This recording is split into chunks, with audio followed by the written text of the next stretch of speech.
I felt something was missing in me. Really wanted to fill that gap in me. And throughout my whole childhood and growing up, I've been looking for spirituality. All of Chris's schedules and my schedules revolved around my training. I've got no job, I've got no friends, I've got no family. I was under a lot of stress. I didn't realize it at the time. I just thought, you're just overreacting. I don't even dare to tell him, ask him, can you not go for your training? Like, it's a topic that we cannot talk about. I didn't see how anguished and disappointed she was. I guess I was only always thinking about myself. It took us years, years and years and years Yeah. of practice. Then we know how to deal with it.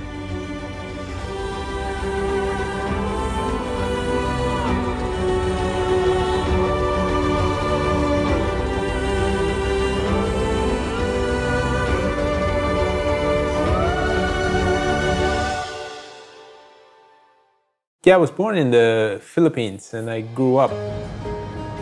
Went to an old boys Catholic school. Church was always part of my life. Eventually, back in the mid-80s, we emigrated to Australia. But after university, I went to Singapore and that's where I met Christina. I was born in Singapore. I was not from a Catholic family. My parents brought me to like Chinese temples when I was young. I felt something was missing in me. Really wanted to fill that gap in me. I also went against my parents' will and I went to study Islamic study. And throughout my whole childhood and growing up, I've been looking for spirituality. I was part of a group of cyclists and I don't really know how to cycle, but I just went there because I enjoy the company, I enjoy having fun, and I enjoy going on trips. So I was part of the group. I met Patrick when we were on a cycling trip.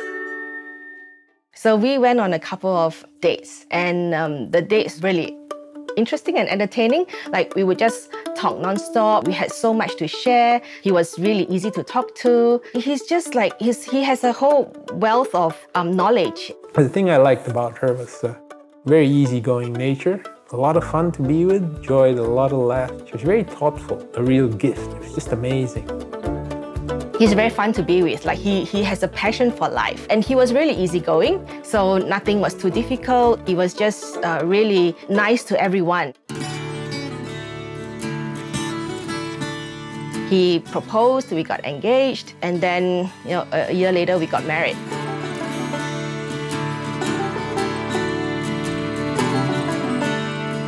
Our wedding was amazing. It was what I expected. I was in a gown with a long train. I was walking down the aisle. So being a Catholic, we could get married in church. So we got married in 1999, and on the wedding day, it would be basically the happiest day of my life. I was smiling all the time. Couldn't wipe it off my face. Throughout the entire ceremony, I was just loving it. She was the most beautiful thing I saw walking down the aisle. I was searching for the spiritual part of me that was missing, and I know that Patrick is a Catholic, so I thought, oh, okay, maybe it might be something for me to explore. And he brought me to church, and I could not stop crying during the whole Mass because I was just filled with overwhelming love. And so that's how I became a Catholic. I invited Jesus into our life. My expectations of our marriage is that I'm quite strongly independent. I love my job, and I want to have a career. I wanted to not stop working, and I wanted to be able to provide for myself financially. I was also wanting to pursue further studies as well. The first few years of our marriage was just incredible. Just happy, lots of fun, lots of laughter. We were staying in Singapore, so I was still, being a really Asian family, my parents were staying with me, basically. We always had my parents with me, and we never really had a lot of privacy. I think within 3-4 months, I got pregnant.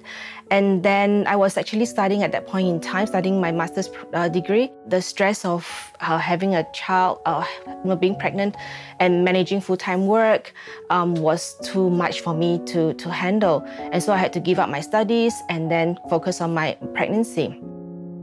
Being so early in our marriage that I was pregnant, we didn't have time to focus on each other. Life just became really routine. It was all about our daughter. It was all about, caring for her, entertaining her, bringing her up. We sort of never really, Patrick and I hardly connected, and we used to have a lot of arguments because of my parents. And he being a man, probably it was a bit difficult for him to have the in-laws staying with him as well. And because I had to focus on the family, I had to focus on him, I had to focus on Claire, and then I gave up my studies. That was until 2004. And then I got sick. Found out that I had colon cancer. I had to go for an operation. It was a hard time. I didn't know what it was. I spent a few days in the hospital. Chris was there with me all the time. I felt so blessed to have her there. But after that, I thought, this is a sign saying that that's enough of Singapore. You've been here for 10 years, time to go home. Him having cancer was a turning point in our life. When I saw Patrick suffering and he was in tears begging me to move, because he said he didn't want to die if anything happens to him without seeing his parents. I had to uproot myself, and I wasn't willing to. I had a great job in Singapore. We were staying in a really nice apartment. I asked God, is this really what He wants from me? To move, to give up everything, to go to Australia when I've got no job, I've got no friends, I've got no family. It was hard on Chris because having the in-laws there was difficult. My mom would always tell us, do this, do that. And being a boy, goes in one ear and out the other. But for Chris, I think it was very hard on her. It was, put a lot of strain on our relationship. We left Singapore, we came to Australia. For the first 2 years of our life in Australia, I had to stay with my in-laws. My in-laws are beautiful people, but not the easiest to get along with. They wanted me to bring up my daughter in a certain way, and it was really hard staying with them. I was under a lot of stress, but I didn't have anyone to turn to. I didn't have any friends. I didn't have any family in Australia. And when I speak to Patrick, all he does is just ignore them. He doesn't talk about feelings. He doesn't talk about things. He just ignores things. And I couldn't talk to him. I also just immersed myself in my hobbies. I took up martial arts. Unconsciously, I made that my priority. I made everything revolve around my training. I would train 3 times, sometimes 4 or 5 times a week. In my head, I was thinking, this is what I need to do to keep healthy. This is what I need to do to relieve my stress so that I don't get sick again. That's what I was thinking. So nothing else can change that. It got to the point that all of Chris's schedules and my schedules revolved around my training. If I was training on that day, nothing could happen, nothing else could happen on that day. I had to go and train. More or less like living a single life. There was just myself and my training. And Chris really resented that.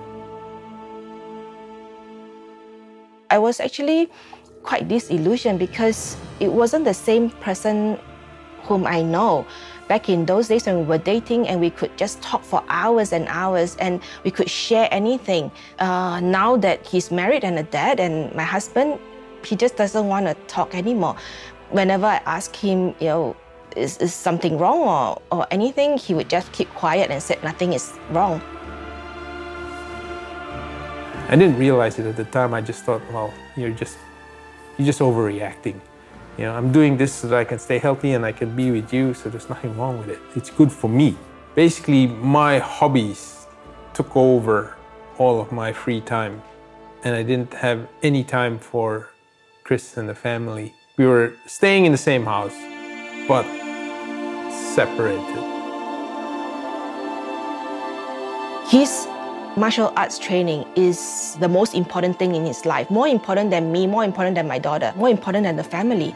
And I always have to walk on eggshells. Like, I don't even dare to tell him, ask him, or even ask him, can you not go for your training? Like, it's a topic that we cannot talk about. If we talk about it, we end up, fighting and arguing. And even when we argue, it's almost like hitting a brick wall. It's always me trying to ask him questions, find out what's wrong, and he would just keep quiet. He would just not say anything. We never shouted at each other.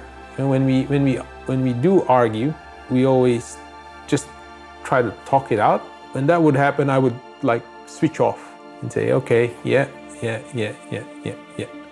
And I think that's what made Chris really disappointed.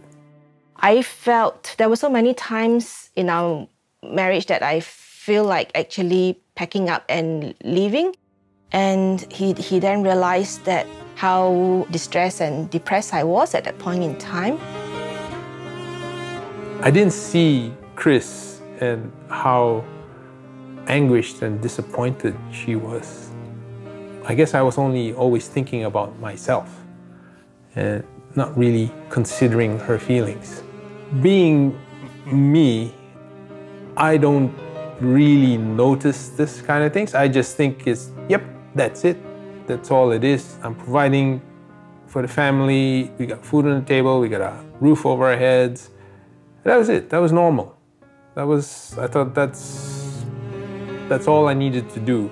After 10 years of being in that kind of relationship, I felt that there's no longer a spark in our relationship anymore. Like, we just need to bring back the spark in our relationship. We have lost that spark, we have lost the romance. We are just like roommates staying in a house. It's just not intimate anymore.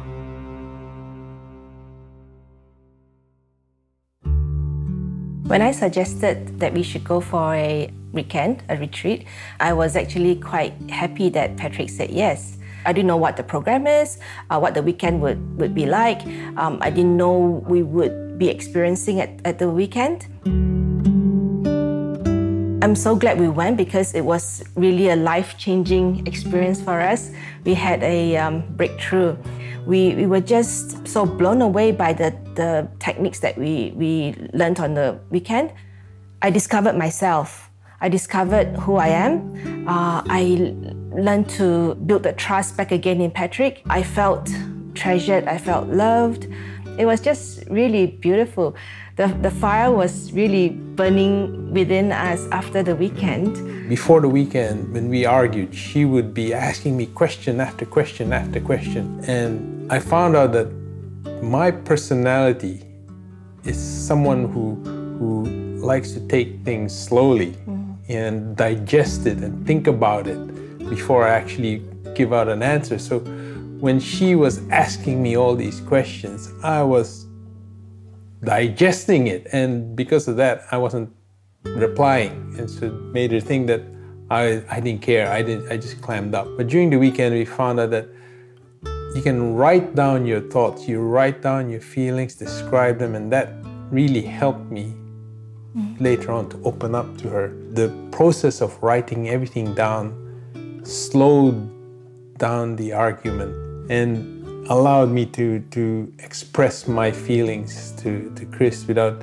fear of getting judged. And it also sort of reminded me to slow down as well, to go at your pace instead of bombarding you all the time. Because before the weekend, we didn't know anything about personality styles or anything like that. It was actually our behaviors that produced the friction, the negative reactions from our partner. So we can change our behavior. By changing my behavior towards Chris, I would see her in a different light. Patrick, being an engineer, like all he wants to do is solve problems. So when I present something to him, And if I say that, oh, like I'm feeling sad or I'm feeling hurt or angry, all he does is just offer me solutions and doesn't listen. But after the weekend, not only does he listen to how I actually feel, he doesn't feel the need to have to offer solutions. And I think also one of the biggest thing is around breaking down insecurity and learning to trust. So like I've never felt I could talk to him about his martial arts training. So it was like a white elephant in the room. Like we would not talk about it because previously, before the weekend, I would be walking on eggshells if I bring up that topic, because he would then, go onto defensive mode. But after the weekend, it was really amazing for him to listen to how I feel about it, and for me to understand where he was coming from as well. And I think because we have come to a common understanding, we felt like we could then deal with anything, any difficulties, any unhappiness, any hurt. That's right. We could then deal with it. Doesn't happen overnight. Yeah, that's right. Change doesn't happen overnight. That's right. It took us years, years and years of practice and commitment. And we do always slide. We do slide. But then we know how to deal with it. And I was so touched when he knew at the weekend that how much he had hurt me. He actually asked for forgiveness.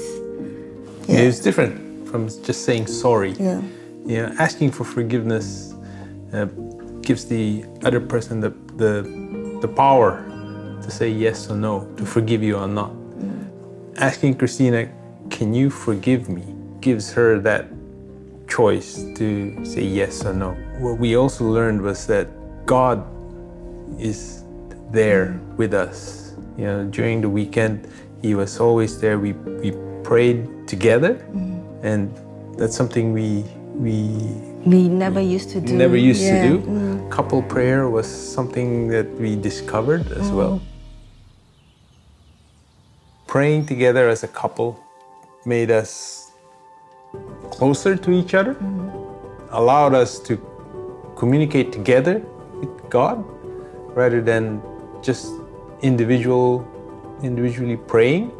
And during couple prayer, we also expressed our desires, which you don't often hear from your spouse.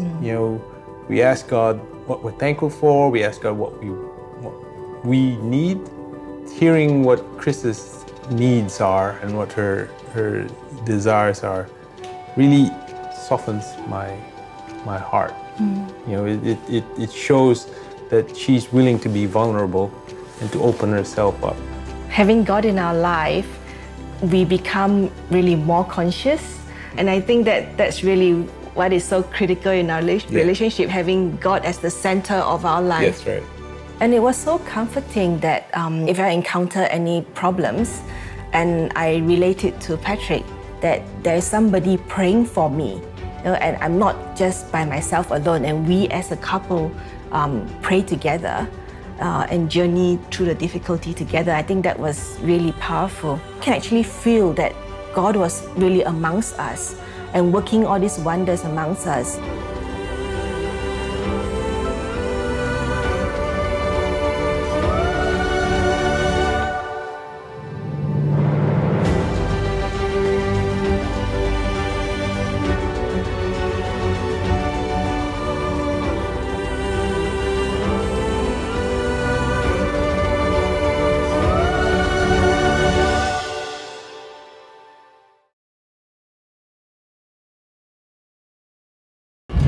You can't always. This is the depth. Remarkably Turn back towards God. Rise up.